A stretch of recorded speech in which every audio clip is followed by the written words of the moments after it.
ਗੁਰੂ ਨਾਨਕ ਵਾਹਿਗੁਰੂ ਜੀ ਕਾ ਖਾਲਸਾ ਸ਼੍ਰੀ ਵਾਹਿਗੁਰੂ ਜੀ ਕੀ ਫਤਿਹ। जन्म साखी 10 गुरुओं की सूरज प्रकाश ग्रंथ साखी गुरु तेग बहादुर साहिब जी की। धन गुरु नानक। गुरु जी ने बकाले से चलना। एक दो दिन विश्राम करके आप जी ने बकाले से किरतपुर जाने के लिए तैयारी कर ली। सामान गाड़ियों में लाद कर माता नानकी जी और अपने महल श्री गुजरी जी को रथ में बैठाकर जब व्यास नदी के किनारे पहुँचे तो आप जी को पता चला कि श्री गुरु ग्रंथ साहब जी की भीड़ जो मक्खन शाह धिरमल के डेरे से ले आया था वह भी माता जी के साथ ही पालकी में रख कर ले आए थे। गुरु जी ने कहा कि हमने धिरमल की कोई चीज नहीं रखनी। तब सिक्कों ने बहुत कहा कि महाराज यह गुरु गद्दी की अमानत है, इसको आप पास ही रखो।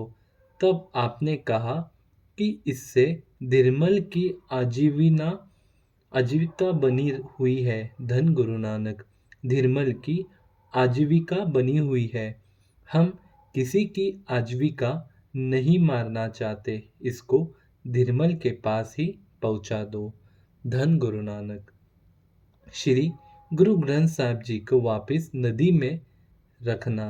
जब कोई भी सिख धिरमल के पास श्री ग्रंथ साहिब जी को ले जाकर देने के लिए तैयार न हुआ तो गुरु जी ने इसे रुमाले में बांधकर पलक पर रखकर नदी के गहरे पानी में एक तरफ करके रख दिया तथा एक सेवक के द्वारा धिरमल को संदेश भेज दिया कि हम श्री ग्रंथ साहिब पलंग सहित व्यास नदी में एक ठिकाने पर रख चले हैं, तुम अपना आदमी भेज कर ले जाओ।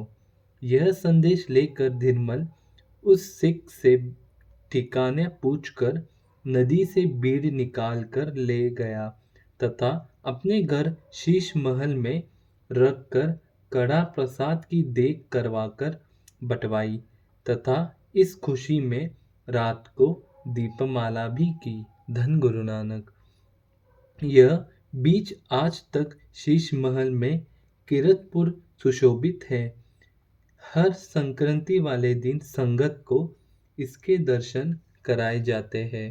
धन गुरु नानक। गुरु जी का किरतपुर जाना। बकाले गांव से चलकर गुरु जी किरतपुर आ गए। इस समय यहाँ गुरु जी के बड़े भाई सूरजमल भी रहते थे। श्री गुरु हरकृष्ण जी की माता कृष्ण कौर भी यही रहती थी। धन गुरु नानक। किरतपुर से आगे जाकर डेरा करना। बाबा सुरजल मल चाहता था कि माता कृष्णा कौर गुरु गद्दी उसके पुत्र को दे तथा सिख संगत को हुक्मनामा भेज दे कि गुरु यह है, परंतु माता कृष्ण कौर जी ने जब बाबा सुरजलमल की यह बात न मानी तो गुरु गद्दी का सारा सामान शास्त्र वस्त्र जो श्री गुरु हरकृष्ण जी ज्योति जोत समाते समय छोड़ गए थे श्री गुरु तेग बहादुर जी को सौंप दिए। इस पर तो बाबा सुरजलमल का परिवार उनके साथ कुछ ईर्ष्या करने लगा। इसका दुर्व्यवहार देखकर गुरु जी अपने माता नानकी जी तथा सुपत्नी श्री गुजरी सहित अपने श्रद्धालु सिखों को साथ लेकर किरतपुर से 5-6 कोस आगे चले गए। वहां एक सुंदर खुला स्थान देखकर मक्खन शाह और अपने सिखों की सलाह के साथ डेरा लगा लिया।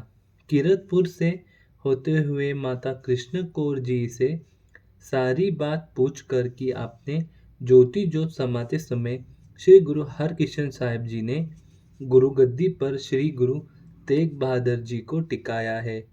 आप जी के श्रद्धालु सिख भी आप जी के पीछे पीछे यहाँ अनंतपुर की भूमि पर गुरु जी के पास पहुंच गए और इन्हीं के साथ भाई झंझा जी तथा गुरुदित्ता जी पिता पुत्र बाबा बुड्ढा जी के वंश से भी आए गए। धन गुरु नानक। इन्होंने इन्होंने पिछली चली आ रही गुरु घर की मर्यादा के अनुसार गुरु जी को गुरु गद्दी का तिलक लगाकर दसनरबंदी करवाई। जैसे तैसे गुरु घर के श्रद्धालुओं को आप जी के यहाँ निवास का पता लगा, वैसे वैसे ही वे भेंट लेकर दर्शन करने के लिए हाजिर होने लगे। संगत की आवाजाही को आप जी के पास देखकर धीरमल जी बहुत ईर्ष्या करके, परंतु इनका कोई वश न चला। धन गुरु नानक। वाहिगुरु जी का खालसा, श्री वाहिगुरु जी की फतेह। धन गुरु नानक, धन गुरु नानक।